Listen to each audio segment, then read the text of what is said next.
Hi friends, ఎలా ఉన్నారు? ఈరోజు వచ్చేసి రేపు 5వ తారీఖు మా వారిది బర్త్డే. దానికోసమని నేను స్వీట్స్ ప్రిపేర్ చేస్తున్నాను ఇంట్లోనే. ఇది బ్రెడ్ గులాబ్ జామ్ తయారు చేస్తున్నాను. దానికి కావాల్సింది బ్రెడ్, పంచదార, ఇంకా బ్రెడ్ మిక్స్ చేసేసుకొని దాంట్లో సరిపడా పాలు పోసుకొని మనం మెత్తటి పిండిలాగా కలుపుకోవాలి. అది కలుపుకున్న తర్వాత చిన్న ఉండలుగా చేసుకొని, నేనైతే ఇలా బారుగా చేశాను. అలా బుల్లెట్స్ లాగా తయారు చేసుకొని నూనెలో వేయించుకోవాలి. గెంటి పెట్టకుండా ముందు వేయించుకోవాలి. తర్వాత గెంటి పెట్టి కలుపుకుంటూ వేయించుకొని పక్కన పెట్టుకోవాలి. మళ్ళీ ఇది వేగిన తర్వాత అవన్నీ తీసేసి పక్కన పెట్టుకొని అలా ఒకదాని తర్వాత ఒకటి వేయించుకుంటూ పక్కన పెట్టుకోవాలి. ఇది గులాబ్ జామ్ చేస్తూనే నేను మళ్ళీ జున్ను తయారు చేస్తున్నాను. ఇన్స్టెంట్ జున్ను. దానికి కావాల్సిన జున్ను, పాలు, బెల్లం, యాలక్కాయలు, మిరియాల పొడి. ముందుగా జున్ను పొడి గిన్నెలో వేసుకొని దాంట్లోకి సరిపడా బెల్లం మిక్సీ పట్టేసాను. తర్వాత యాలక్కాయలు, దాంట్లోనే మిరియాల పొడి వేసుకోవాలి. అవి 2 ప్యాకెట్లు వేసాను కాబట్టి నేను 4 గ్లాసులు పాలు పోయాలి. కానీ నేను 3 పోసాను. అప్పుడు గట్టిగా వస్తాయి.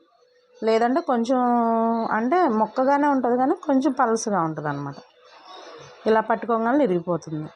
అందుకని నేను 3 గ్లాసులు వేసాను. అది కలిపి పక్కన పెట్టుకున్నాను.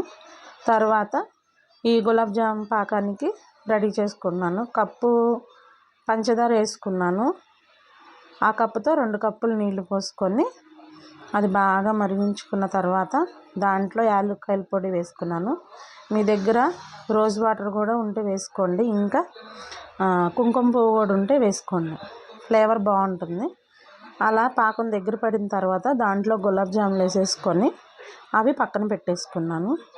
అవి కూడా రెడీ అయిపోయిన తర్వాత నేను అది ప్లాట్ఫామ్ మొత్తం క్లీన్ చేసేసుకొని ఇప్పుడు జున్నుకి మళ్ళీ పొయ్యి మీద పెట్టుకుంటున్నాను. దానికి ముందుగా ఒక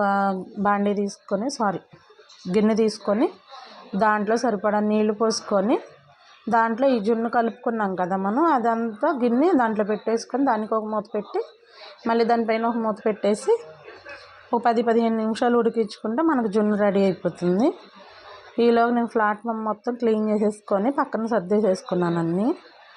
అయితే జున్ను మనం స్పూన్తో గుచ్చినప్పుడు దానికి అంటుకోకుండా వస్తే క్లీన్ అయిపోయినట్టే. ఇంకా అది బాగా ఉడికిపోయిందని అర్థం. జున్ను కూడా ఉడికిపోయింది. అది కూడా తీసేసి పక్కన పెట్టి చల్లార పెట్టేసుకున్నాను. అది ఆరిపోయిన తర్వాత ఫ్రిడ్జ్లో పెట్టుకుంటాను. ఇవన్నీ రేపు ఉదయం కోసం ఈ పూట చేసేసుకుంటున్నాను అనమాట. మా వారికి తెలియకుండా సర్ప్రైజ్ ప్లాన్ అనమాట. ఇప్పుడు ఆ బ్రెడ్ సైడ్లో కట్ చేసుకొని పెట్టుకుంటాం కదా, అవి ఎందుకు వేస్ట్గా చేయటం అని నేను డబుల్గా మిఠా చేస్తున్నాను. మీ దగ్గర నెయ్యి ఉన్నా ఓకే, నా దగ్గర నూనె ఉందని నూనెలోనే వేయించేసుకున్నాను అవన్నీ బ్రౌన్ కలర్లో. మీకు నెయ్యి ఉంటే నెయ్యిలో వేయించుకోండి. అలా వేయించుకున్న తర్వాత దానికి సరిపడా మీరు ఎంత తీపి అయితే తింటారో అంత షుగర్ వేసుకొని కప్పు షుగర్కి కప్పున్నర వాటర్ పోసుకొని అది మరిగిన తర్వాత కొంచెం పాకం వచ్చినాక ఈ బ్రెడ్ స్లైస్లు వేపిని వేసేసాను. అది కొంచెం ఉడికిన తర్వాత యాలక్కాయ పొడి, జీడిపప్పు వేసుకున్నాను. మీ దగ్గర పాలకోవా ఉంటే అది వేసుకోండి. అది వేసుకున్న తర్వాత షుగర్లెస్ది వేసుకోండి. అది వేసుకున్న తర్వాత 2 కప్పులు పాలు పోసుకొని దగ్గర పడే వరకు ఉడికించుకోండి. తర్వాత దానిపైన మీ దగ్గర నెయ్యి ఉంటే నెయ్యి వేసుకోండి, బాగుంటుంది. నా దగ్గర అయితే పాలకోవా లేదని 3 కప్పులు పాలు పోసి కొంచెం దగ్గర పడే వరకు అటు ఇటు, అంటే మరీ స్మాష్ చేయకూడదు, కొంచెం అటు ఇటు కలుపుకుంటూ చేసుకుంటే మనకి డబుల్ కా మీఠా అయిపోద్ది. నేను ఫుడ్ కలర్స్ వేయలేదు. మీకు కలర్ కావాలంటే వేసుకోండి. అంతే, ఇవన్నీ రెడీ చేసేసాను. నా ఛానల్ని సబ్స్క్రైబ్ అవ్వండి, లైక్ చేయండి.